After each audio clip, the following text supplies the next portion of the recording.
इसके नाम से पूजा व्यवहार करेंगे। जय हो। एक काम कीजिए मामा जी। हाँ अरे मामा जी हाथा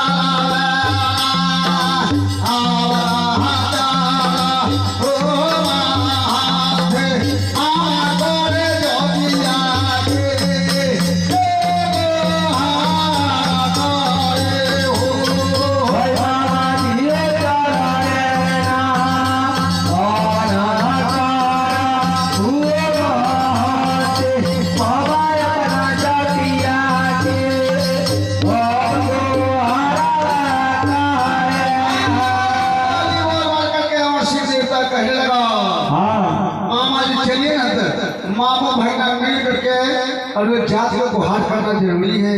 हाँ साथ छुड़ाना जरूरी है। अच्छा सभी लोगों के कारण वो बंधक पड़ गया। हाँ बरसात पड़ गया। अच्छा इतना बात जब सुना मामा जी हाँ भैया से कहने लगा कहा कि बबुआ कहा तो बहुत अच्छा अच्छा लेकिन सुन लीजिए अरे बाबू हमारा पैसा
समझा के कहने लगा भगना कहा तो अच्छा बात कहा लेकिन अब तो बुढ़ाई हो गया।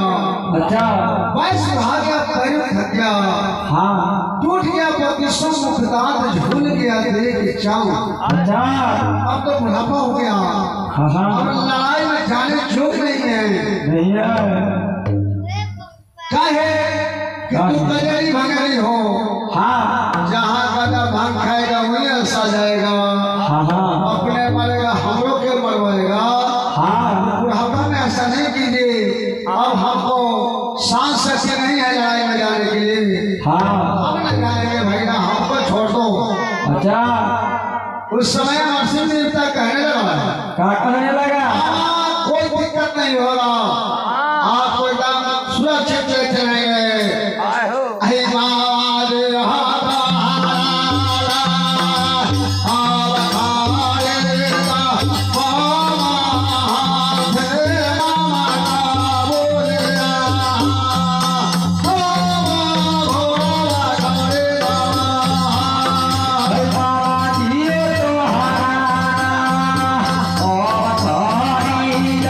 Oh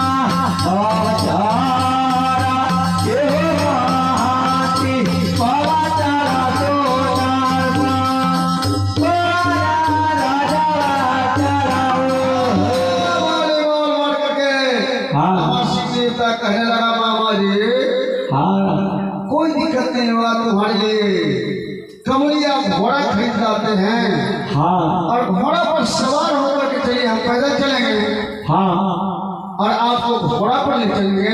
अच्छा मामा जी कहने लगा घोड़ा पर चढ़ कर आप क्या करेंगे? क्या करेंगे? हमसे तो लड़ाई होने वाला है नहीं। वहाँ भी लड़ाई लेना होगा ना। ये हमसे नहीं होगा। अमर सिंह देवता कहने लगा ऐसा कीजिए मामा जी, तो कोई नहीं हमको संग साथी दीजिए। यही आज में किसी को साथ लगा दीजिए, हम जाओगे पर साथ लगाएंगे। मामा जी मन में विचार करने लगा कि यहाँ पूर्वक के भेजेंगे तो पार नहीं पाएगा, वहाँ लड़ाई लेना पड़ेगा। मामा जी मन में विचार करके कहने लगा अमर सिंह भगीरथ से, अरे बाबू हमारा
जान से दो बाला करता लिया है। अच्छा बड़े का के नाम भद्र जेठ भाई है, बड़ा का नाम केवल वीर मनुष। अच्छा संसार जाने लायक है। हाँ उस समय अमर सिंह जी तारा धैर्य से जगह बना करके चल रहा है काफी बड़ा दिलवाला। कैसे आहा बाबा रे आहा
उस समय अमर सिंह जी का तो घड़ी पे चला हुआ परिवार नहीं मिल रहा है। हाँ उन्होंने पलखी में जाकर के ढूंढ गए, गाय मारा अच्छा महाराज के घर हुआ।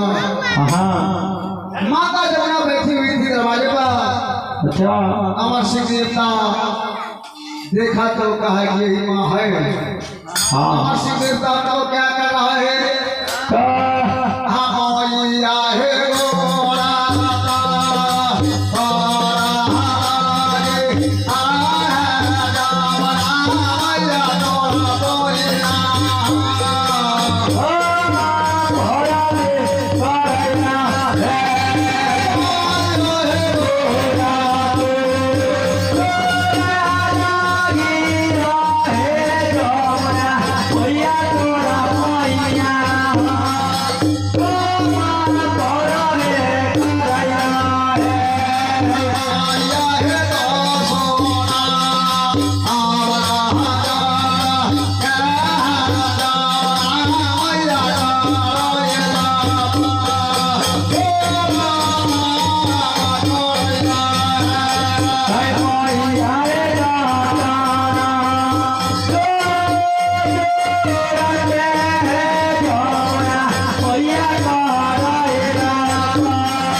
से प्रणाम कर रहे हैं। हाँ खुशी मन से आशीर्वाद देती है और कहने लगी माता जो ना अच्छा ये साधु आकर के और साधु होकर के हमको वोट मांग रहा है, प्रणाम कर रहा है।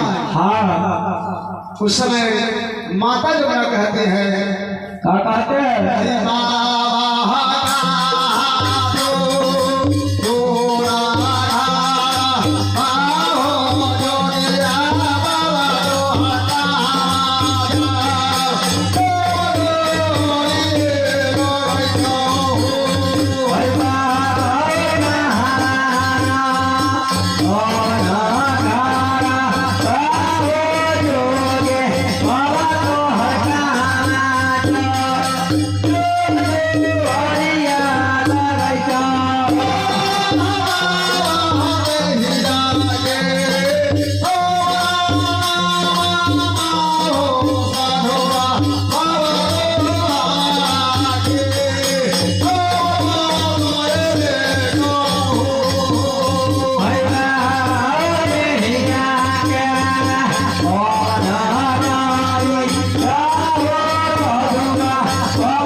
किस्सा को उसमें ड्रामा डाल लिया। हाँ अमर सिंह देवता कहने लगा अच्छा हाँ मैया है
संसार देवता कहता है। अच्छा और माता ज्ञानों के कोख से तो जन्म ले लिया है। हाँ लेकिन लोग कह देता है कि माता ज्ञानों के कोख से जन्म डाल ली है। ठीक है, अच्छा बात है, उन्होंने पोषण पालन किया। माता जमुना खुशी मन से आशीर्वाद दिया और बताइए तो यहाँ है अमासी देवता कहने लगा कि आने का यही कारण है कि हम राजपुरी से नहीं आए हैं, राजपुर से आए हैं मामा जी के यहाँ से। और मामा जी केवल महाराज को बुलाना आपको लड़का का। माता जब मैं कहने लगी कि काहे बुलाना है, बात क्या है कहिए, तो बात क्या है, काहे बुला रहा है वो पता नहीं। आपको तो ऑर्डर हुआ है कि जाकर के उसको बुला लो, काहे बुलाया है, क्या करेंगे नहीं करेंगे, वो तो अपना मामा जी समझेंगे ना।